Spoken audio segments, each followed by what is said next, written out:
2 years have passed since the beach. I don't think I'll ever forget that day. Not because anything catastrophic happened, but because something inside me shifted in a way I still can't fully explain. It was supposed to be a simple trip, a quiet, sunny afternoon with Jonas, our son. Caleb, my husband, couldn't make it. Work as usual. The excuse was so familiar, it barely registered anymore. It wasn't the first time I found myself navigating life without him beside me. I had long ago accepted that I was easier to leave behind than a meeting or a deadline. But that day felt different, not immediately. It crept up slowly, like the tide, until I realized I was standing in a version of my life I didn't quite recognize. Jonas was 20 then, older than I remembered him being just months before. He had always been quiet, thoughtful, rarely needing more than a glance to understand the room. He was 10 when we adopted him. Back then, he was small and wary, like he was waiting for the floor to give out beneath him. I had held his hand every night for weeks until he fell asleep, whispering stories I made up on the spot just to soothe the shadows I couldn't see. I never stopped thinking of him as my son, not once. But that day at the beach, something changed. Not in a way I can name, not in a way I ever asked for. But it stayed with me, and I can't pretend it didn't happen. It started like any other day. I packed a cooler, loaded the car, and told Sophie we'd be back by dinner. Caleb had already left that morning, suitcase in hand with a mumbled apology and a kiss on our daughter's forehead. He didn't look at me when he said he couldn't come. I didn't argue. I never do. Jonas was already waiting by the car when I came out. Headphones in, one hand in his pocket. He didn't ask why it was just the two of us. He just loaded the bags and got in. That's one of the things I've always admired about him. He doesn't force conversation. He lets silence be silence. As I drove, I kept glancing at him. His profile had changed, sharper now, more defined. There were traces of a beard along his jaw, and his hands resting on his lap looked like they belonged to someone older. I realized I hadn't really looked at him in a while, not like this. The beach was quiet when we arrived. The air was warm but breezy, and the sand felt soft beneath our feet. Jonas carried the umbrella and towels without being asked. We found a spot near the dunes, away from the small clusters of families and couples, and set everything down. I stretched out on a towel, letting the sun warm my skin. For the first time in a while, I felt like I could breathe. I closed my eyes, listening to the sound of waves and distant laughter. I forgot for a little while how alone I'd been feeling. When I sat up to apply sunscreen, I realized I couldn't quite reach my back. Without thinking much of it, I turned to Jonas. "Could you help me with this?" I asked, holding out the bottle. "I can't reach." He hesitated just for a second. Then he nodded and took the bottle from my hand.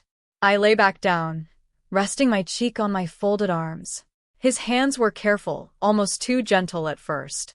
I smiled to myself, remembering how he used to hold my hand with all 5 fingers wrapped around just one of mine. "You can press a little harder," I said softly. "Okay," he murmured as he worked the lotion into my shoulders and upper back.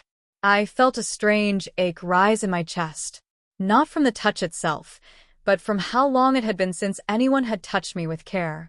Not out of routine, not out of obligation, just tenderness. I closed my eyes and let myself feel it. Not him, not Jonas, but the act of being seen, of being considered, of someone noticing where I was sore. His hands moved lower, just to the middle of my back, and then paused. I could feel the hesitation in him and in me. I opened my eyes, but didn't lift my head.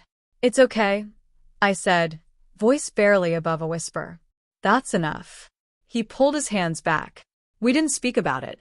I sat up after a few minutes, brushing sand from my legs, and he stood to walk along the shore. I watched him go, his figure tall and solitary against the surf. The rest of the afternoon passed in a haze. I read a few pages of a book I couldn't focus on. He returned eventually and sat beside me, our shoulders almost touching. We didn't say much, but the silence between us wasn't awkward. It was just full, like there was something suspended in the air we didn't dare name. Later, we rinsed off at the outdoor showers before heading home. I remember stepping under the cold water, my skin prickling from the sudden chill. Jonas stood a few paces away, his back to me, letting the water run over his shoulders. I watched him for a second longer than I should have, not out of desire, out of confusion. I was confused. When we got back to the house, Sophie ran to greet us, and I slipped easily into the rhythm of mothering again, making dinner, folding laundry, checking her homework. Caleb came home late, kissed me on the cheek, and asked if I'd remembered to pay the power bill. I nodded. I always do. That night, I lay in bed beside him, listening to his soft snoring. I stared at the ceiling, my chest full of something unspoken. I couldn't stop thinking about Jonas. I felt ashamed for that, but not because I had done anything wrong. I hadn't. He hadn't. Nothing had happened. And yet something had. Something I couldn't undo. It was the way he looked at me when he handed me a towel. The way his fingers lingered when our hands met over the cooler. The way I found myself remembering the curve of his smile when he was 10 and how it looked different now. I hadn't asked for this, but I also hadn't stopped it from growing. It wasn't desire, not the way people might assume. It was something lonelier than that, a need to feel important again, to feel visible. The next morning at breakfast, Jonas poured me coffee without being asked. I thanked him, and he smiled at me gently like he knew something I didn't. That smile stayed with me all day. And now, even 2 years later, I still think about it. Nothing happened that day, but everything did. The days that followed, the beach moved in quiet ripples like the sea itself was still pulling at something beneath my skin. Life resumed on the surface. I folded laundry, packed lunches, fielded Sophie's endless questions about her upcoming group project, and answered Caleb's one-line texts from airports and hotel lobbies. But inside, I was unsettled. I kept thinking about Jonas. Not in the way people might assume, not with anything I could explain easily. But I thought about the silence between us that day, about the way the air had thickened at the edges. I thought about his hands on my back, gentle, uncertain, and the way he had stepped away when I asked him to. He hadn't crossed any lines. I was the one who had asked him for help. I was the one who felt something stir in me that I hadn't felt in years, and that scared me more than anything. A few days after the beach, I found myself in the kitchen alone after dinner. The rest of the house was quiet. Caleb was on a conference call in the study.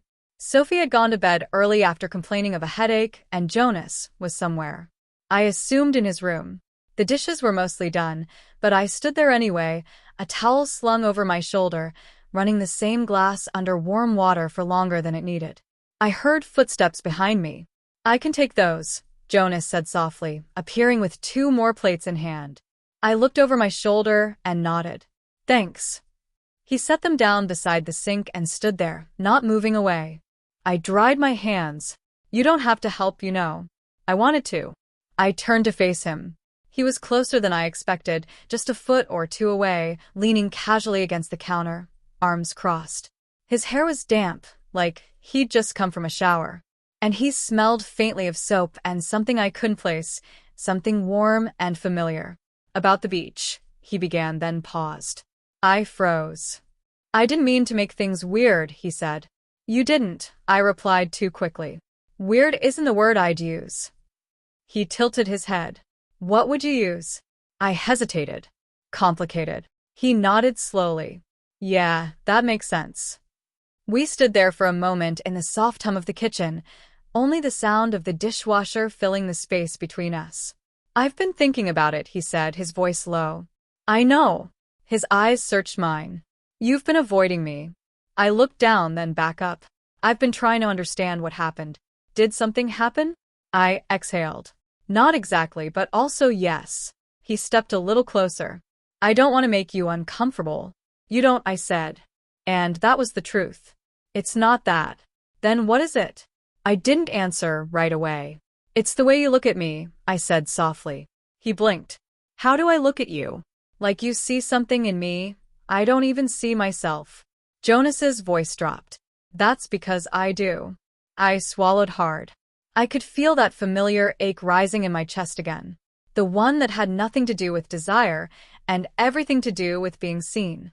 He wasn't a boy anymore. He hadn't been for a long time, but I had never let myself acknowledge that. And now I wasn't sure I could unsee what I had seen. I don't know what to do with that, I whispered. He stepped a little closer. I didn't move away. You don't have to do anything, he said. His voice was calm, but there was something beneath it, something unspoken and fragile. The air felt heavy again, like it had at the beach, like it did when you're about to say something that can't be taken back. Jonas reached up slowly and tucked a strand of hair behind my ear. His fingers brushed my cheek, warm and steady. I froze, not because I was afraid, but because I didn't trust myself to move. Mirror, he said, barely above a breath. The sound of my name in his voice made my heart tighten. He leaned in gently, slowly, like he was waiting for me to stop him. I didn't knock right away. Our faces were inches apart, his breath close enough to feel. My eyes fluttered shut for a moment, and I felt the air shift between us. There was no urgency in it, no pressure, just stillness, just a question. And then, just before our lips could touch, I pulled away. I stepped back, my breath catching.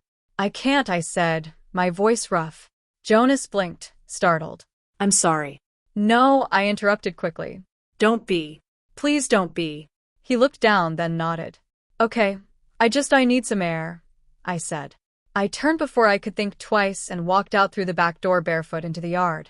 The grass was cool under my feet, and the sky was streaked with stars. I wrapped my arms around myself and stood there trying to slow my heartbeat. I wasn't angry.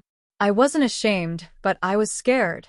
Because for just a moment, I had wanted to kiss him back. Not because I wanted him, but because I wanted to feel again. I heard the door open behind me and turned to see Jonas standing in the doorway. He didn't come closer. He just looked at me, his hands in his pockets. I didn't mean to cross a line, he said. You didn't. I wasn't thinking. I was a pause. You're important to me, Jonas, I said. That hasn't changed. I know. But this, whatever this is, can't happen. I know that, too. We stood there in the stillness, the night air cool around us. I don't regret it, he said quietly. I nodded. I don't regret stopping it. Another long silence. Good night, Jonas. Good night, Mara. I went inside, walked past the kitchen, up the stairs, and into my bedroom. Caleb was still on a call, headphones in, barely nodding when I passed. I closed the door behind me and sat on the edge of the bed, my hands trembling. I didn't cry. I didn't scream. I just sat there staring at the carpet, wondering how something so small, a look, a nearly shared breath could feel so enormous. I didn't want Jonas. Not in that way. But I wanted something. And that one had been sleeping for years, curled up in a forgotten corner of myself. And now it was awake. What terrified me most wasn't the almost kiss. It was how close I had come to letting it happen. The next morning, I avoided the kitchen. I pretended to be busy upstairs sorting laundry that didn't need sorting. I heard Jonas leave the house, the front door clicking softly behind him. He didn't say goodbye, and I didn't blame him. Sophie came in a few minutes later, backpack slung over her shoulder. Hey, Mom. Yes. Did you and Jonas fight? I blinked. What number? Why? He seemed off. I shook my head. No fight, just grown-up stuff. You don't need to worry. She didn't press, but her eyes lingered on me longer than usual before she left. I sat on the floor next to the laundry basket for a long time after that, holding one of Caleb's shirts in my lap. I didn't know what I was feeling, but I knew something had changed. We hadn't kissed, but we had almost.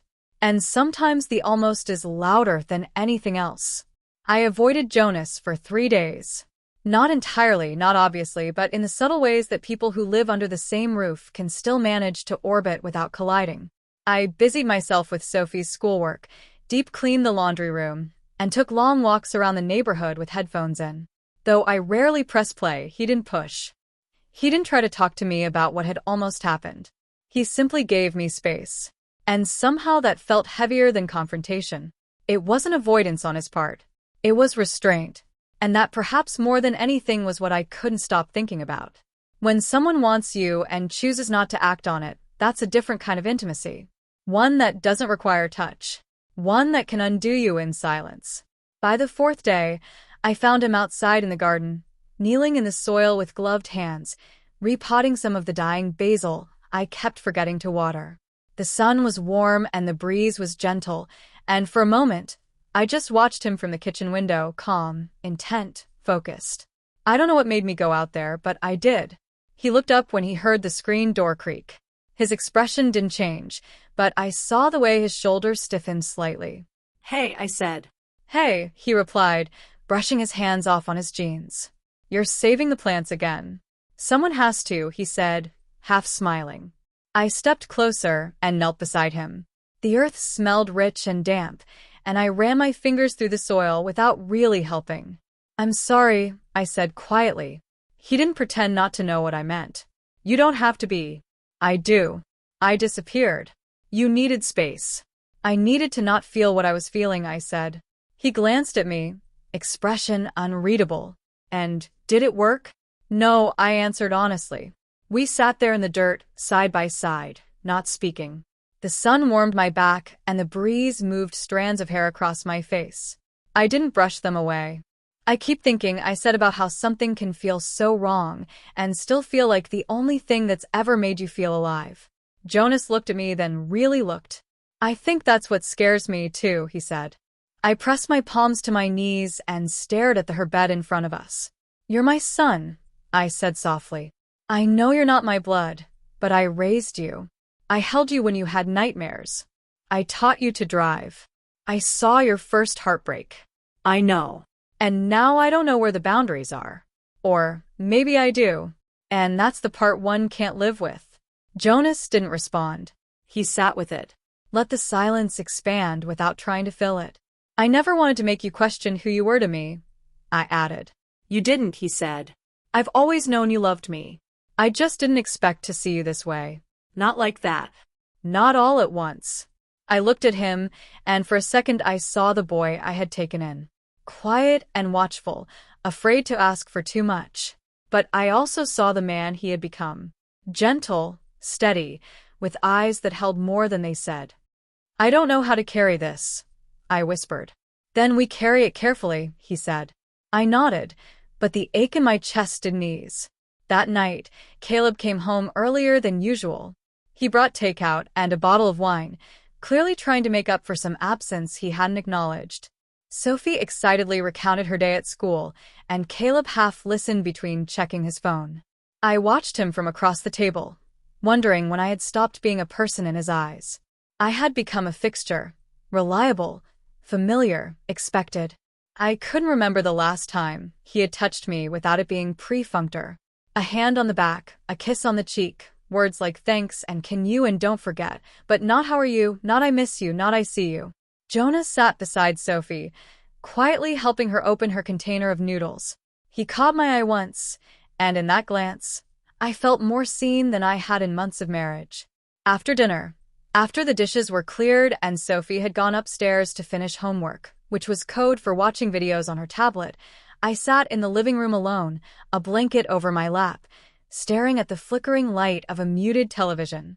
Jonas came in a few minutes later, a mug of tea in his hand. Want one? He asked. I shook my head. Thanks. He sat on the other end of the couch. Not too close, not far. Just enough space for the quiet to settle between us again. We watched the screen without watching it. The room dimmed around us. Caleb had gone to bed early, citing a headache. I didn't ask questions. I keep trying to forget it, Jonah said. After a while, I turned my head. The beach, that the kitchen, the almost. I closed my eyes. That word again. Almost. It hung between us like a memory still breathing. I don't know if forgetting is the answer, I said. He nodded. Me either. I'm not sure what the answer is at all. I think sometimes just asking the question is enough. We sat there, the soft hum of the television filling the space. Jonas, I said, my voice thin. I can't be what you think I am. He looked at me, eyes calm. I don't think you're anything except who you are. I'm lost, I admitted. I've been lost for a long time. I know. And somehow him saying that, just acknowledging it, broke something small and brittle inside me. I'm scared of what wanting means, I whispered. I'm not asking you to want me, he said. I just don't want you to lose yourself. I looked at him, and in his face I saw no demand, no pressure, just warmth, just a quiet kind of care. And that more than anything made me want to cry.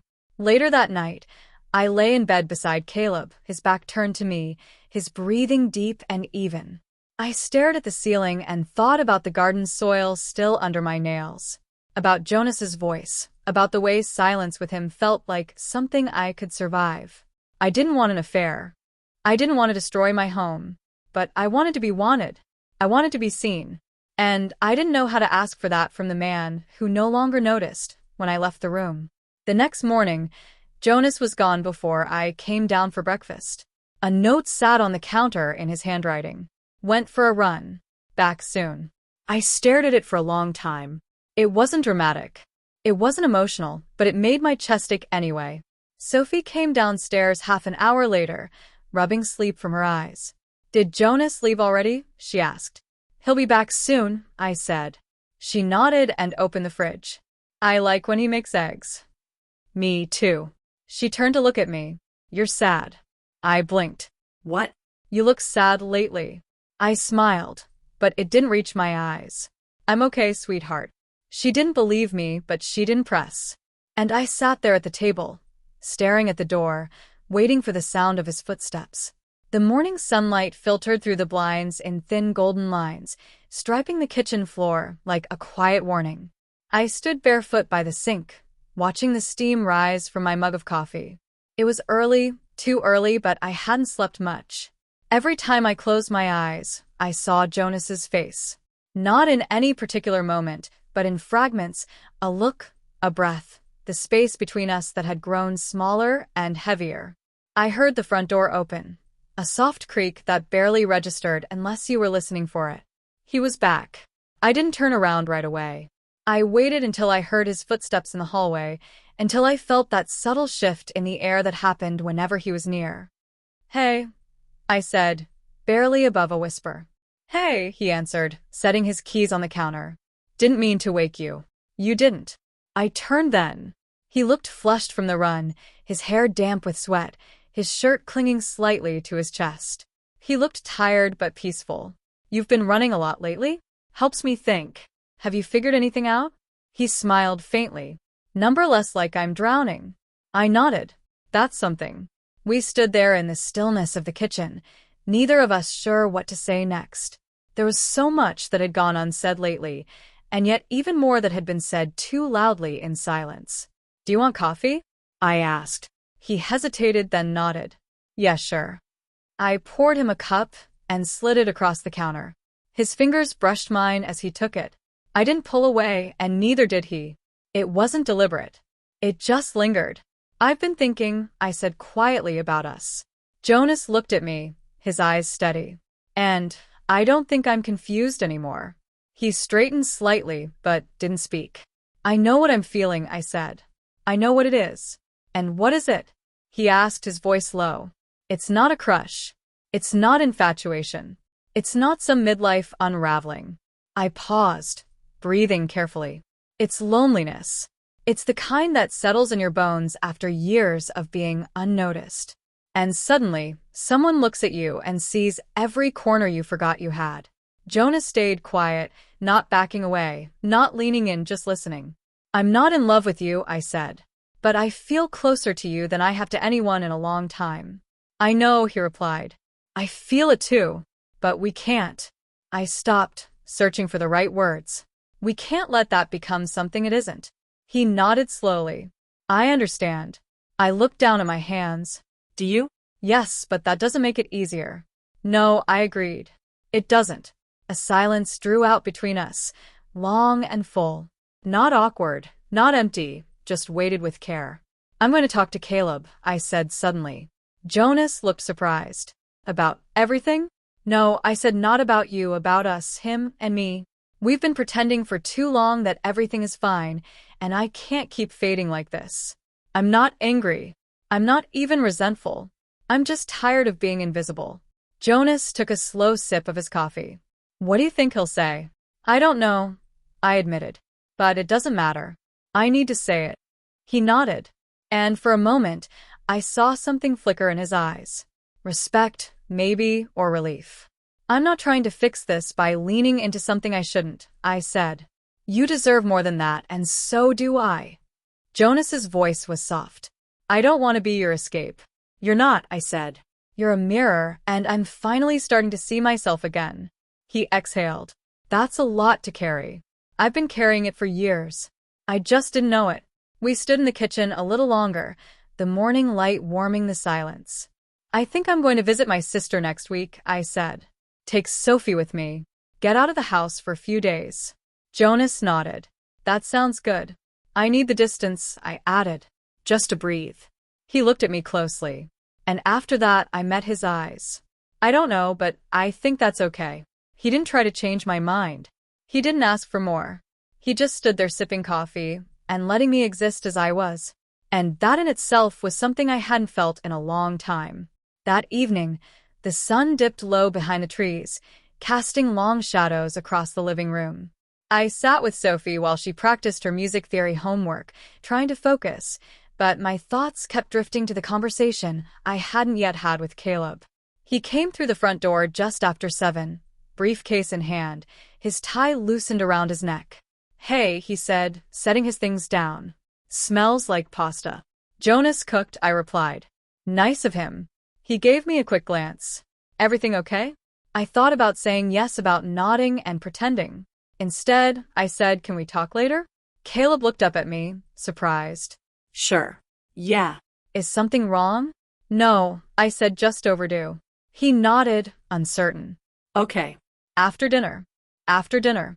Sophie didn't notice the shift. Or maybe she did and chose not to ask. I glanced at Jonas across the room.